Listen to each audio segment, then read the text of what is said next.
sejahtera. Ya baik Bapak Ibu, memang saya pikir ini satu hal yang penting diangkat dan menjadi perhatian bagi seluruh bangsa Indonesia. Kenapa? Karena ada modernisasi dalam dunia usaha dan modernisasi dalam dunia usaha ini tidak bisa dihindarkan.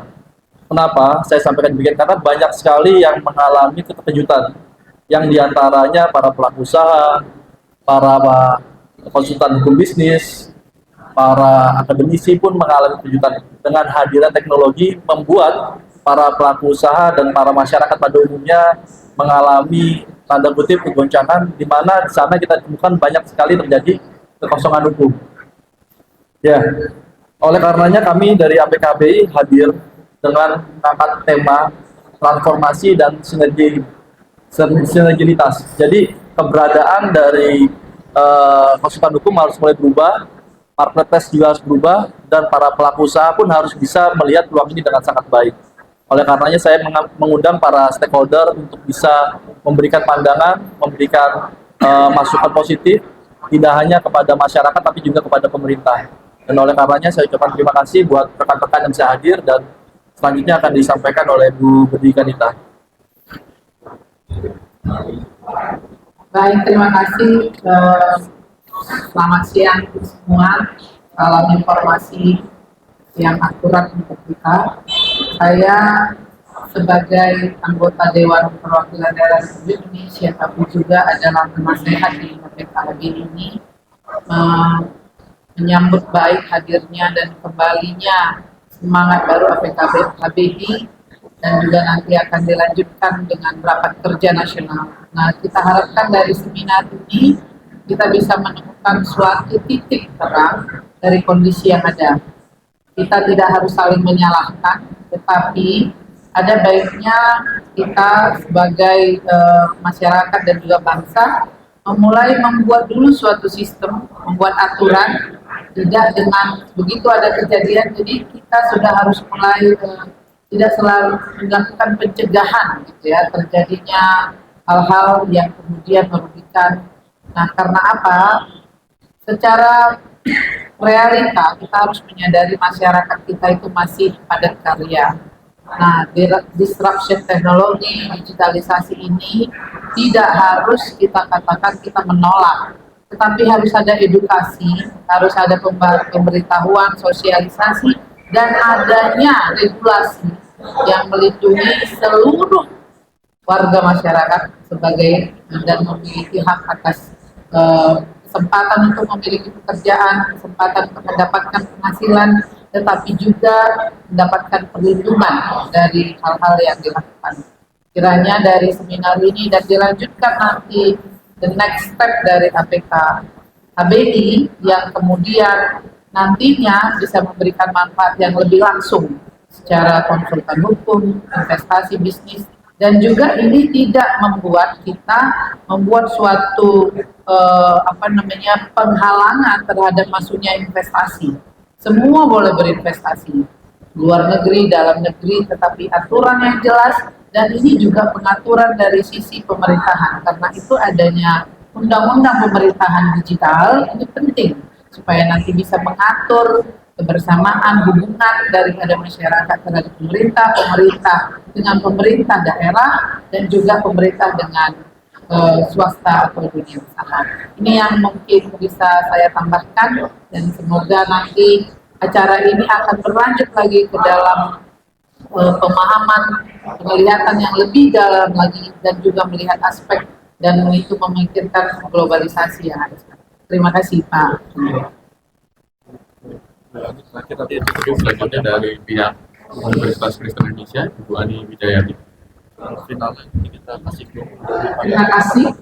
Seminar ini tentunya bagi kami dari Universitas Kristen Indonesia, selain merupakan pelaksanaan dari kerjasama antara Asosiasi Konsultan Hukum Bisnis Indonesia dengan Kadin, dengan Fakultas Hukum, hal ini merupakan salah satu edukasi, juga merupakan sosialisasi dari undang-undang tentang perlindungan data pribadi. kemungkinan salah satu ini memang terutama fakultas hukum adalah generasi-generasi milenial yang merupakan bagian dari masyarakat. Hukum itu memang tidak bisa terlepas dari perkembangan masyarakat. Sehingga diharapkan mahasiswa, terutama mahasiswa fakultas hukum, jangan sampai tidak tahu ya berkaitan bahwa adanya perlindungan hukum ini untuk pemahaman bahwa setiap pengguna dari data pribadi itu ada kewajiban, ada juga haknya, sehingga ada perlu perlindungan. Untuk tahun ke depan, karena fakultas hukum itu salah satu ada mata kuliah yang berkaitan dengan hukum telematika, cyber law, itu sangat berguna bagi kami, terutama untuk perubahan kurikulum, materi-materi kaitannya dengan hal-hal yang baru. Memang hukum kembali tadi ya tidak bisa lepas dari perkembangan adanya digital dan perkembangan ilmu pengetahuan dan teknologi. Adanya perlindungan berarti adanya dua pihak yang tidak sama, mempunyai kedudukan yang tidak sama. Ini perlu pemahaman. Diharapkan dengan adanya seminar ini akan berlanjut ya, kerjasama ini tidak hanya berhenti di sini, kita sangat bisa melakukan lebih selain seminar nasional. Itu saja, terima kasih. Selanjutnya dari pihak tadi. Terima kasih. Selamat siang, Bapak Ibu. Kami menyampaikan terima kasih juga pada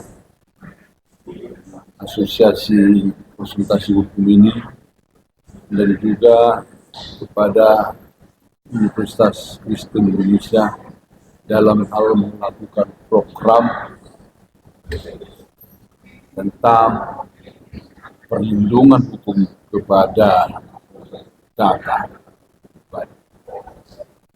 baik itu secara individual maupun secara usaha.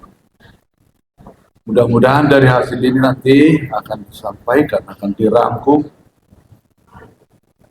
untuk kami sampaikan kepada pemerintah Provinsi DKI Jakarta, agar pemerintah Provinsi DKI Jakarta dalam rangka pembelanjaan APBN harus terutama mengutamakan UKM. Dalam hal ini UKM harus terlindungi dari serangan teknologi. Kita bukan yang menolak teknologi, tapi menerima teknologi. Tapi teknologi ini harus melindungi para UKM. Kita tahu Bapak Ibu Saudara-saudara, UKM adalah penerap tenaga kerja sebanyak 97% dari angkatan tenaga kerja yang ada di Provinsi DKI Jakarta. Biar bagaimanapun, kalau UKM terpengaruh secara tidak langsung, pasti akan berpengaruh kepada kondisi situasi masyarakat Jakarta. Maka untuk itu kami berharap kepada asosiasi ini agar nanti di dalam raker betul-betul membuat suatu kesimpulan. Lagi untuk kesimpulan untuk kita sampaikan kepada pemerintah. Karena ini hal yang baru. Ya, di digital ini hal yang baru. Dan ini merupakan suatu tantangan bagi kita semua. Perlu kita lakukan untuk kelangsungan hidup UKM. Kita melihat seperti yang saya katakan tadi, korban yang sudah terjadi adalah di pasar tanah abang. Itu karena teknologi itu e-commerce. Inilah harapan kami sekali lagi kepada Pak Rio agar betul-betul mengkaji dan menyimpulkan nanti untuk disampaikan ke kita dan untuk kita sampaikan juga kepada pemerintah. Demikian, terima kasih.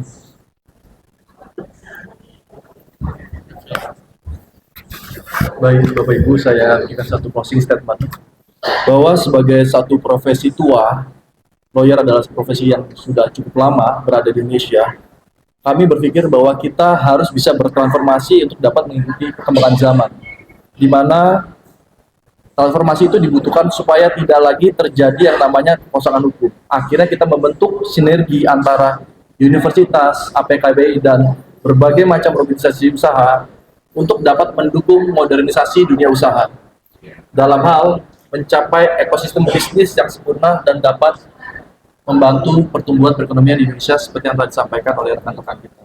Dan mungkin itu closing statement dari saya kembalikan pada Pak Sekjen. Sekian dari masukan dari kami. Mungkin apakah ada pertanyaan dari rekan-rekan pers? Ya. Mungkin Ibu yang duluan ya.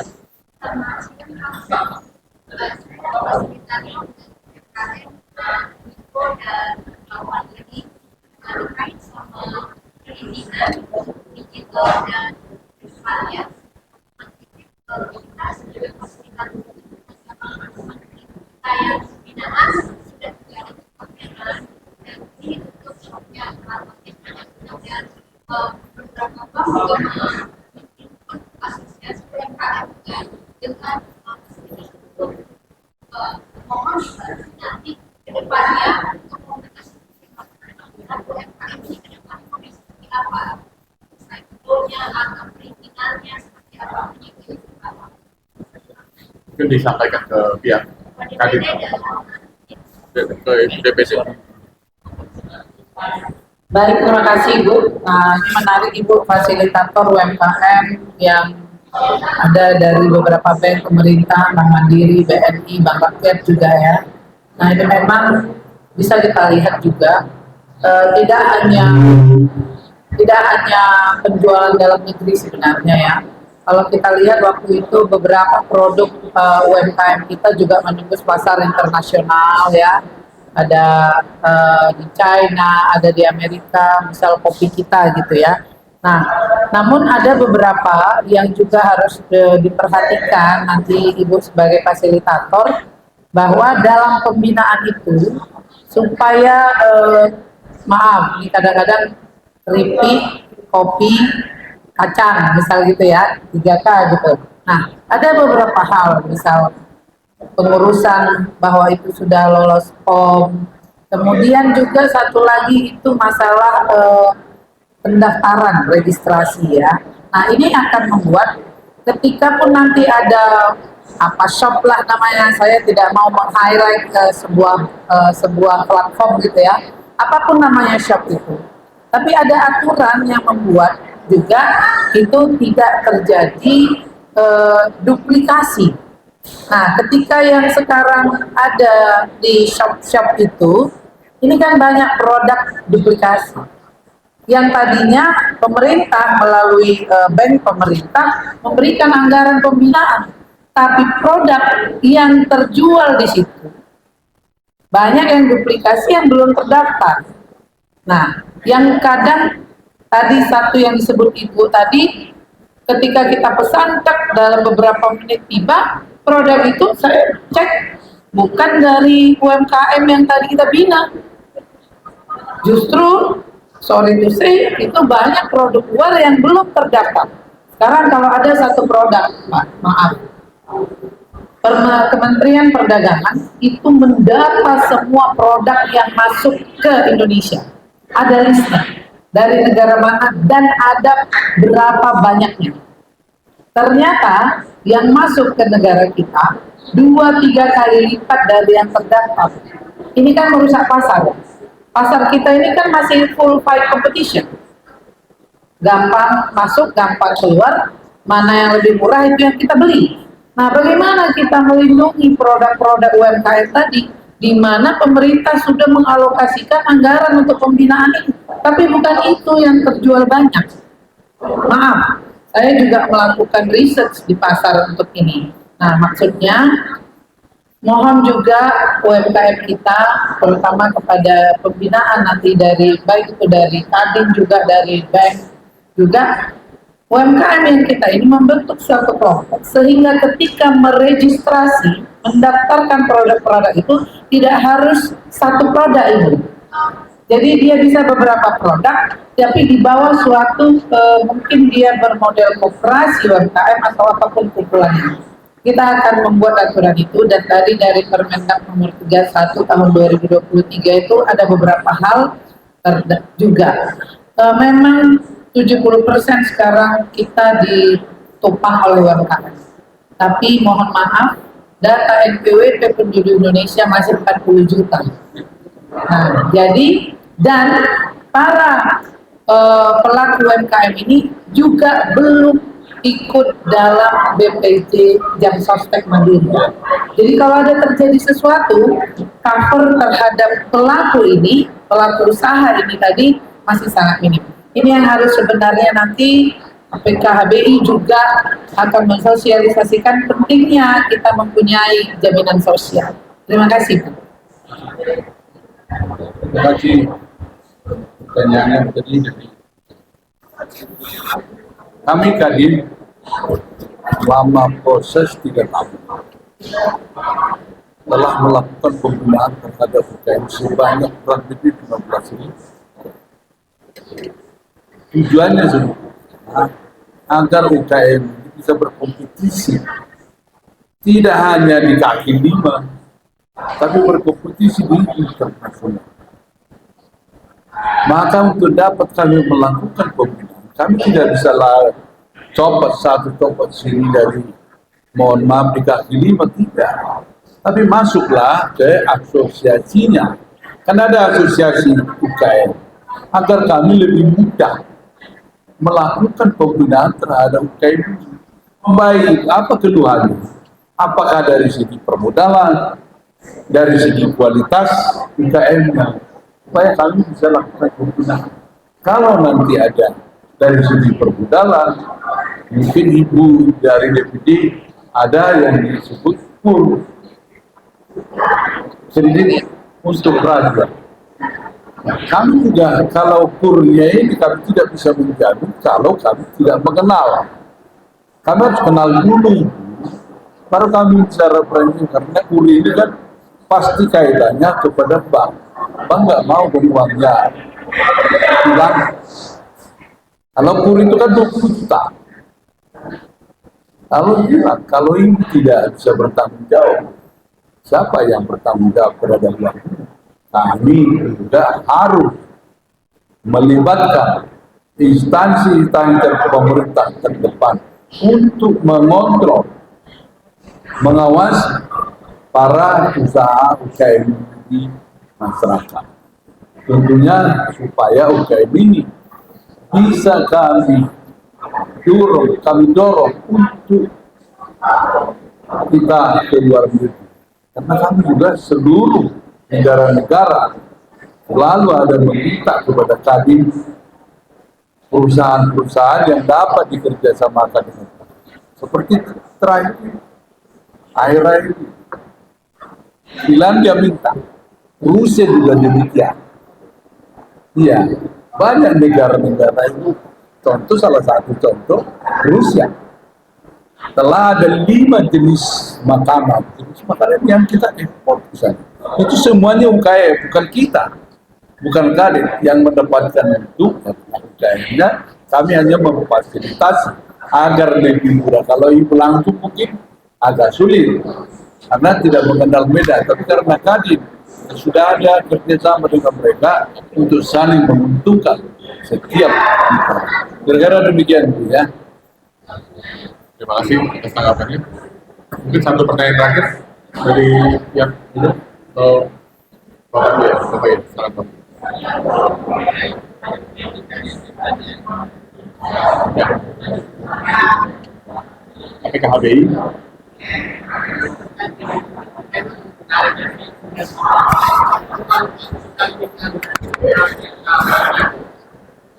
Kali ini kan sama ada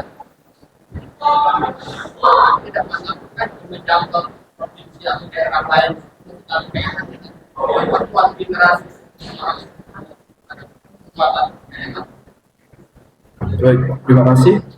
Ya, perlu kita ketahui bersama, meskipun APKHBI adalah organisasi muda, Pak, kita organisasi yang saat ini sudah menjangkau banyak sekali organisasi usaha. Di antaranya kita sudah laksanakan MOU dengan Kadin, kemarin kita dengan Japnas, dan ke depan kita akan masuk kepada HIPI dan Kadin wilayah. Nah, tadi sempat ditanyakan bagaimana langkah lanjut dari APKBI. Pada prinsipnya, organisasi kami adalah organisasi yang nantinya akan membangun ekosistem. Dan keberadaan ekosistemnya itu akan mendekatkan 3 elemen, yaitu pertama, dunia usaha melalui organisasi usaha, yang kedua, pemerintahan, dan yang terakhir, universitas dengan kita menciptakan standarisasi profesi, di mana kita ketahui bersama bahwa saat ini pemerintah membuat standarisasi melalui BNSP. Dengan adanya BNSP, kita harapkan ke depan, terutama terkait dengan para praktisi hukum di masa depan, itu memiliki kemampuan yang standar, jadi nggak sekedar banyak. Lawyer kita saat ini memang banyak, kurang lebih di angka 150.000, tapi dibandingkan dengan jumlah seluruh penduduk Indonesia yang hampir 250 juta, saya pikir kita masih butuh banyak pertolongan. Dan yang terakhir, bahwa keberadaan lawyer yang mungkin mendekati angka 2.000 ini, kita sama-sama ketahui masih banyak yang memiliki kemampuan tidak sama atau tidak standar.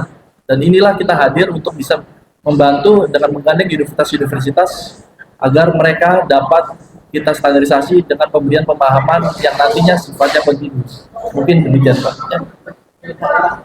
Ya, dan tadi ada masukan juga, memang apakah ke depan ke daerah, kita APKBI di sini disebut sebagai Dewan Pengurus Pusat, Badan Pengurus Pusat, kita akan membuat daerah-daerah dan target kita ada di 36 provinsi. Kenapa? Karena kita sama-sama ketahui bahwa akses informasi, akses pelatihan di daerah kurang. Oleh sebab itu kami berjibaku dengan organisasi pengusaha untuk bisa merangkul mereka, untuk mereka dapat mengembangkan standar dari para praktisi hukum di daerah. Mungkin untuk pertanyaan terakhir ada? Sudah cukup seperti ya. Mungkin sekian press conference dari kami. Terima kasih atas waktunya. Terima kasih. Oke.